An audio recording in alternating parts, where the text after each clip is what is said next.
నాకు ఒక అవగాహన వచ్చేస్తా ఉంది. వచ్చినప్పుడు ఎక్కడ నేను ఫోకస్ చేయాలి, గవర్నమెంట్ ఫోకస్ చేయాలి. I'm very happy. మిత్రుడు పవన్ కళ్యాణ్ గారు కూడా అండ్ డిఫరెంట్ ఫీల్డ్లో నుంచి వచ్చిన స్ట్రగుల్ అవుతున్నాడు బ్రహ్మాండంగా.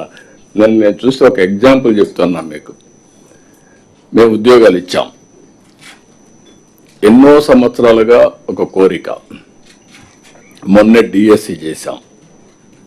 ఎన్ని పిటిషన్ రావాలనో అన్ని కంప్లైంట్స్ వచ్చి, రిట్లు వచ్చి, హైకోర్టు నుంచి సుప్రీంకోర్టు వరకు వస్తే 31 కేసులు ఫినిష్ చేసి నిన్న వాళ్ళకందరికి ఉద్యోగాలు ఇస్తే ఎంత హ్యాపీగా ఫీల్ అయ్యారంటే హిస్టారికల్ మీటింగ్ అనిపించింది. అంత మునుపు డిఎస్సి పెట్టాం. దానికి ఇదే అన్ని రిట్లేసి గందరగోళం చేస్తే అన్ని కూడా క్లియర్ చేపించాం. అక్కడికి వచ్చినప్పుడు డిప్యూటీ సీఎం గారు కూడా ఒక కానిస్టేబుల్, మీరు గుర్తుపెట్టుకోవాలి, మమ్మల్ని ఒక రిక్వెస్ట్ అడిగాడు. సార్ నాకు ఉద్యోగం వచ్చింది, హ్యాపీ, మా ఊరికి రోడ్డు లేదు, ఆ రోడ్డు చేస్తానని అడిగాడు బాబురావు. నేను డిప్యూటీ సీఎం గారు ఎక్కడ ఉన్నారు కాబట్టి పంచాయతీరాజ్ డిపార్ట్మెంట్ వారిదే కాబట్టి నేను చెప్పాను. వారు అక్కడి నుంచి డిపార్ట్మెంట్కి మెసేజ్ ఇచ్చి దానికి 3.9 crores కాస్ట్ అవుతుందని చెప్పి ఎస్టిమేట్స్ తీసుకొచ్చి మీటింగ్లోనే అనౌన్స్ చేశాం. That is the response. మీరు గుర్తుపెట్టుకోవాలి, బాధ్యత కలిగిన ప్రభుత్వం అంటే మీకుండే అధికారాలను దుర్వినియోగం చేయడం కాదు, సద్వినియోగం చేయడం. ఇలాంటి ప్రతి ఒక్కరిలో ఒక ప్రోయాక్టివ్ గవర్నెన్స్. ఈరోజు ఊరికే పెట్టుబడులు రాలేదు, మీరు గుర్తుపెట్టుకోవాలి. ఎప్పుడో ఒక విత్తనం వేశారు హెచ్ఆర్ మినిస్టర్ గారు లోకేష్ గారు, ఎక్కడ అమెరికాలో గూగుల్కి. వాళ్ళు ఇండియాలో పెట్టాలనుకుంటే ఎవరు గుర్తొచ్చాడు, మనమే గుర్తొచ్చాం. దానికి కూడా మళ్ళీ పర్ఫార్మెన్స్ ఉంది. Green energy, cost effective energy, దానికి మనం దోహదం చేశాం. దోహదం చేసినప్పుడు వాళ్ళు ఆలోచించి ఫస్ట్ టైం రిఫార్మ్స్ వచ్చిన తర్వాత $15 బిలియన్ ఇన్వెస్ట్మెంట్ విశాఖపట్నానికి వచ్చిందంటే అది ఈ ప్రభుత్వం యొక్క పట్టుదల, చేసే పర్ఫార్మెన్స్. ఇక్కడికి వచ్చినప్పుడు మీకు అందరికీ ఇదే కాకుండా డేటా లేక్ తీసుకొచ్చాం. ప్రతి ఒక్క సిటిజన్ డేటా, ఫ్యామిలీ డేటా, అంతా డేటా అంతా కూడా రియల్ టైం. మీ ఫైల్స్ అన్ని కూడా ఇంకా నాకు కొన్ని ఉన్నాయి. ఎట్టి పరిస్థితుల్లో జనవరి కట్ ఆఫ్ డేట్, ఫైల్స్ అన్ని ఆన్లైన్లోనే ఉంటాయి. అక్కడి నుంచి ఇంకా ఎవరిని ఇంట్లో పెట్టుకుంటే they will be held responsible. అన్ని ఆన్లైన్కి రావాలి. రెండోది, all services will be online. దానికి కట్ ఆఫ్ డేట్ పెట్టాం. కొంతమంది ఇంకా కూడా ఆఫ్లైన్లో ఇచ్చే పరిస్థితికి వస్తున్నారు. ఇలాంటివన్నీ పోవాలి. ఇప్పుడు నెక్స్ట్ మనం పోయిన విధానం మీరు ఒకసారి చూస్తే అవేర్ తీసుకొచ్చాం. ఎక్కడికక్కడ సెన్సార్స్ పెట్టాం, ఐఓటీ డివైసెస్ పెట్టాం.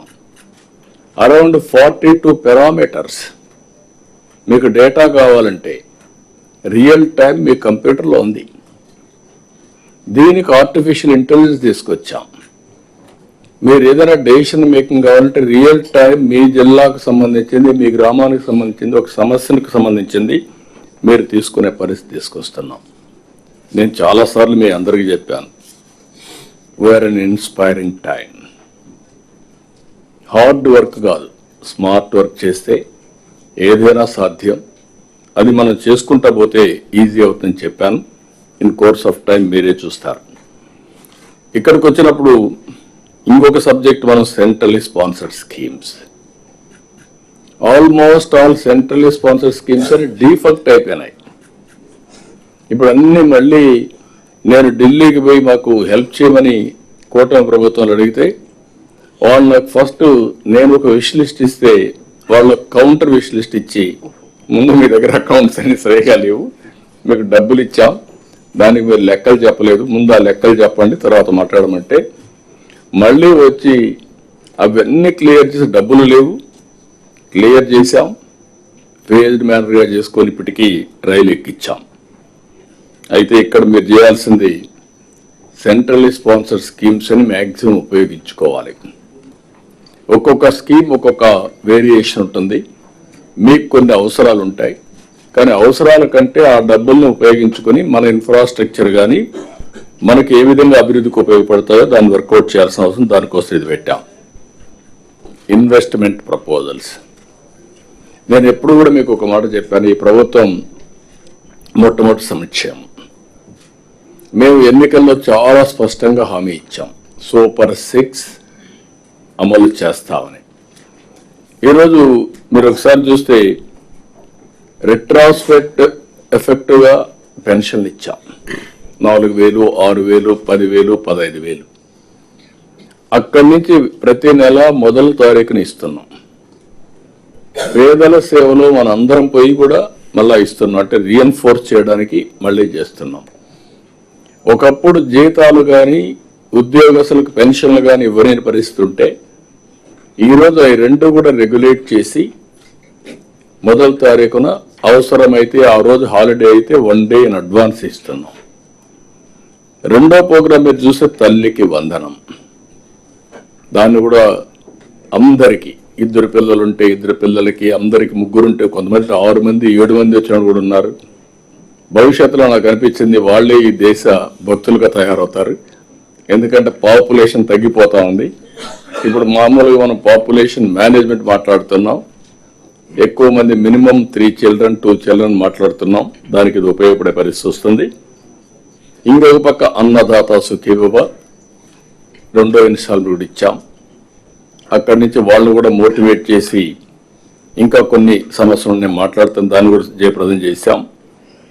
ఇంకొక పక్కన దీపం 2 కానీ, అదే మరి శ్రీశక్తి కానీ, ఇది కాకుండా మెగా డిఎస్సి, నిన్న కానిస్టేబుల్స్, ఇవి అదర్ వెల్ఫేర్ ప్రోగ్రామ్స్ అన్ని కూడా స్ట్రీమ్ లైన్ చేశాం. అభివృద్ధి ఒక పక్కన, రెండో పక్కన సంక్షేమం. అభివృద్ధిలో మీరు వచ్చినప్పుడు ఇప్పటికి మీరు చూస్తే మొన్నే నాకు విశాఖపట్నంలో